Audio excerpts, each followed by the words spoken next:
So I'm Ashley Hale, and I'm going to tell you guys about Angelman syndrome, which is a genetic disorder. Start out with some fun facts. So it was originally called the happy puppet syndrome, but parents didn't like the way that sounded. And so they renamed it the Angelman syndrome, and that was after the doctor that discovered it. His name is Angelman, Dr. Angelman. So it occurs in 1 of 20,000 live births, and that's all races and genders. It is not hereditary. I always thought genetic meant hereditary, but that is not necessarily true, and I'll tell you why in the next slide. So if I were to have another child, it's less than 1% chance that I would have another one with Angelman syndrome. It's just one of those freak things that happen.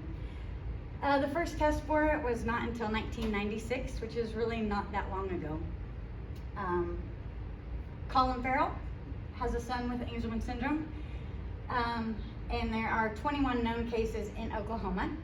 When my son was diagnosed, we only knew of 6, but now with all the networking and Facebook, we've come to know other families.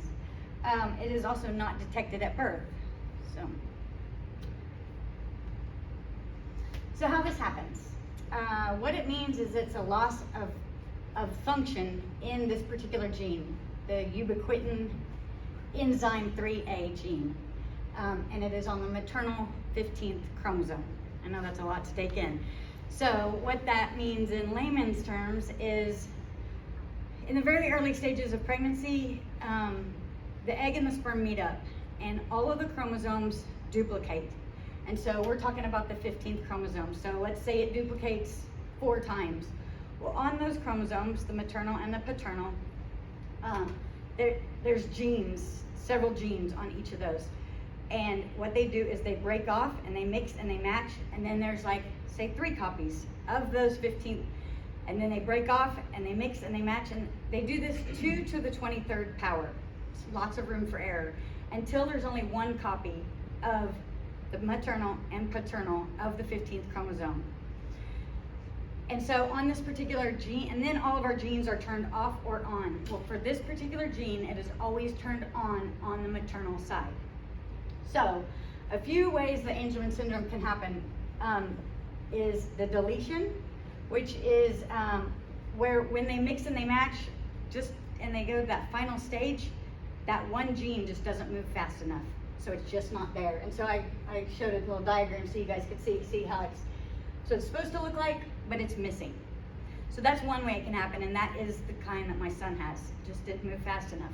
Other ways that it can happen though is that they can both be there, the mutation, but there's just something wrong with that gene, and it would still cause it because it can't properly give the message that it's supposed to. All of our genes give a message.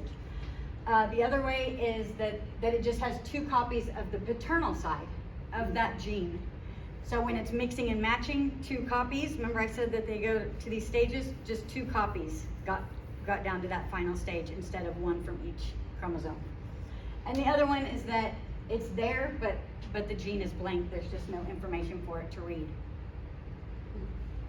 So the characteristics of it though are that they're happy and they smile and laugh. Some people say inappropriately, I like to say excessively. They have minimal to no speech. They love water, anything to do with water, swimming in it, drinking, obsessed with water. They have delayed development of functional skills. That's just a really nice way of saying that they are mentally retarded.